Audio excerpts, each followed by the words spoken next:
What is this? That's rule number one, Gunny. And what is rule number one? Rule number one is treat every firearm as if it's loaded at all times, no matter what. Could I see that gun? Sure thing, Gunny. Assume every firearm is loaded. Safety rule number one. Visually inspect the chamber. Take my pinky. Physically inspect the chamber. Now that I'm going to put this firearm away, close the slide, pull the trigger. Know that firearm is safe. Let's move on to rule number 2. Never aim your firearm at anything you're not willing to destroy. I call it common sense. Exactly, common sense. Rule number 3, Tori. Always keep your finger off the trigger until you have your sights lined up on the target and you're ready to shoot. Which brings us to the next rule. Rule number 4. Yeah. Always be sure what is beyond your target. I'm a farmer. What if there happens to be a cow walking behind that target about the time you're getting ready to shoot? You end up having a lot of steak and hamburgers. I hope you got a big freezer, right? Let's recap. Shane, what's rule number 1?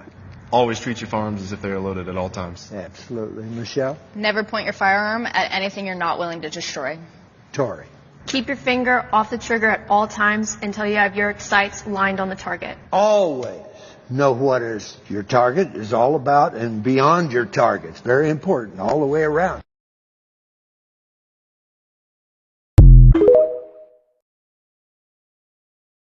I think we should have less gun laws, not more. I know people disagree with this, but I'd love to get your response because it's a right.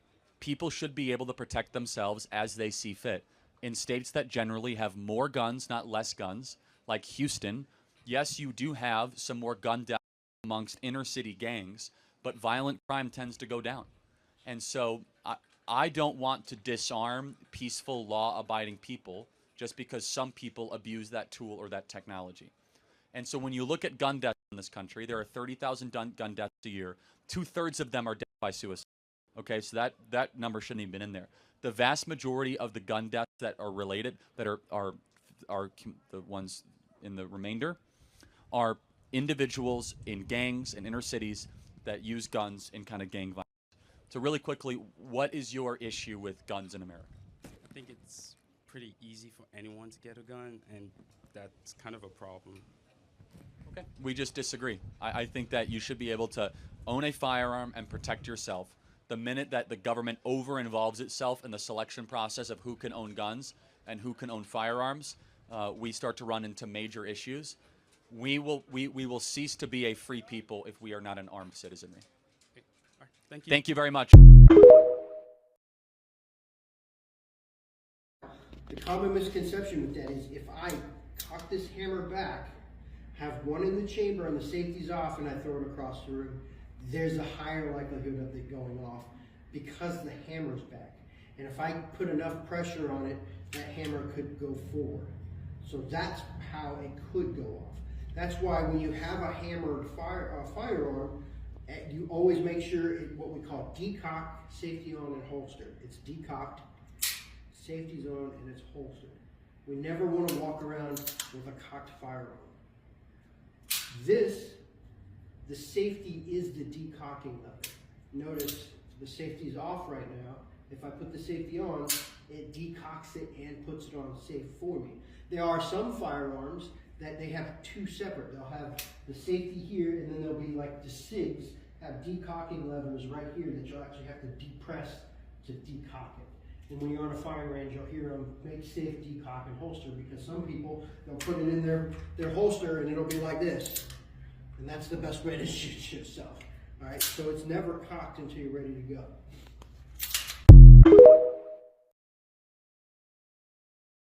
Where should you keep your gun at if you have a kid in the house? Okay, let's go back. How old is your child when you teach your child firearm safety? Okay, let's just say you keep your gun in the safe, right? You can send a little lock box right next to the bed, okay? Middle of the night, boom, you hear somebody kicking your door in, they're hauling ass to your room, ready to spray you up. How long is it gonna take you to get that gun on the safe?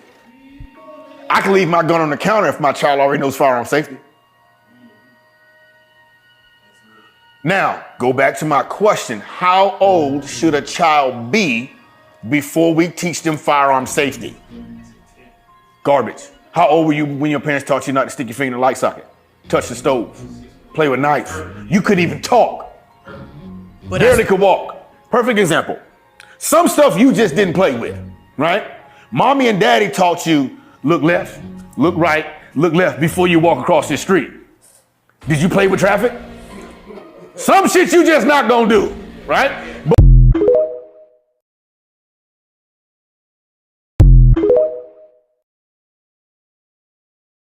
What are the 5 firearm safety rules? Number 1, treat every gun as if it was loaded. Number 2, do not put your finger on the trigger unless you're about to shoot the object at the end of your sights. Number 3, always keep your gun pointed downrange in the direction that you are going to be shooting at. Number 4, if you are shooting in a direction, know what's behind that target. Know what's on the sides and what's on the foreground and background. If that gun goes through that wall, what's on the other side? Are kids playing on the other side? Know your area. And last but not least, number 5, if that gun is to drop out of your hand, do not try to pick it up before it hits the ground. Let it hit the ground safely, because the guns are built not to fire when they hit the ground. Because if you try to grab that gun with your hand as it goes down, you might put your finger on the trigger. You might shoot yourself. You might shoot somebody around you. You might discharge the gun in a very unsafe manner. So please, if you drop that gun, don't try to pick it up. Let it drop safely. Those are the 5 rules. Memorize those rules. Do not go on the range and do not touch a gun unless you know those 5 rules. As always, God bless, be safe, and respect.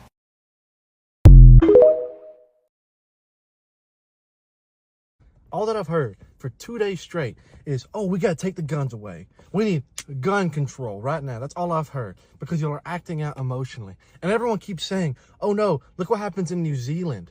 If you take guns away, then all of the mass murders go down. In 2019, they had the buyback program for the Christchurch incident. Have y'all even researched it? Like, honest to God, have y'all researched it? You know what happened in the 3 years after that? Gun violence goes up.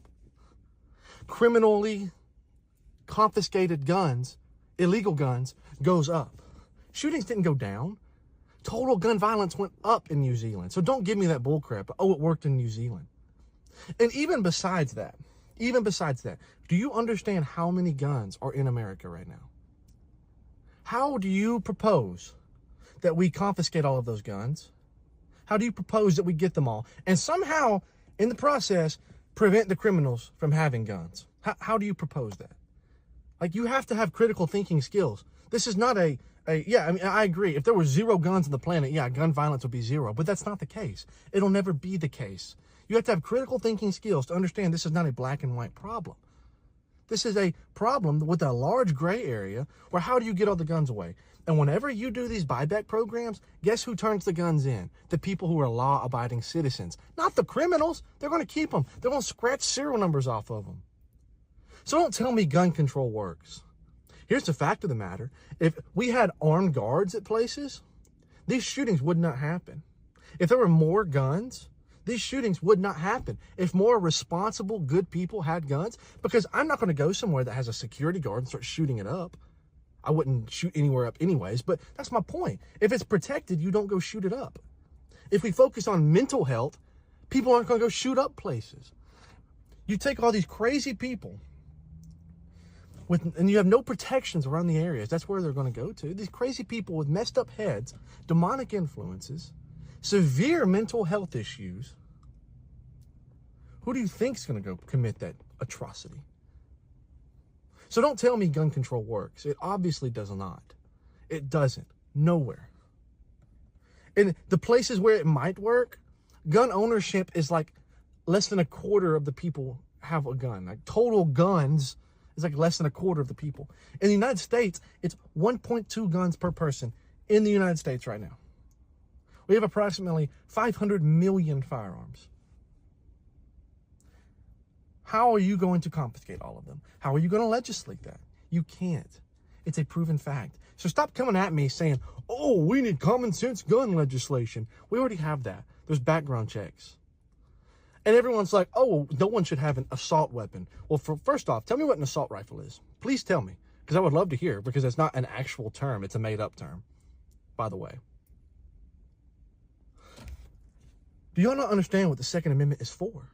It's for protection against a tyrannical government. You're supposed to be equal with the military and weapons. That's the whole reason for it. And yes, there are crazy people that have got their hands on weapons. But if there were more good people with their hands on weapons to protect the innocent, this wouldn't be a problem. If we had a focus on mental health and coming back to God as a nation, this wouldn't be a problem. So try to have some critical thinking skills whenever you start thinking about these problems. It's not a, oh, do this and it all fixes. No, it's not. You can't do that. You know what you have to think about? You have to think about all of the factors that go into this.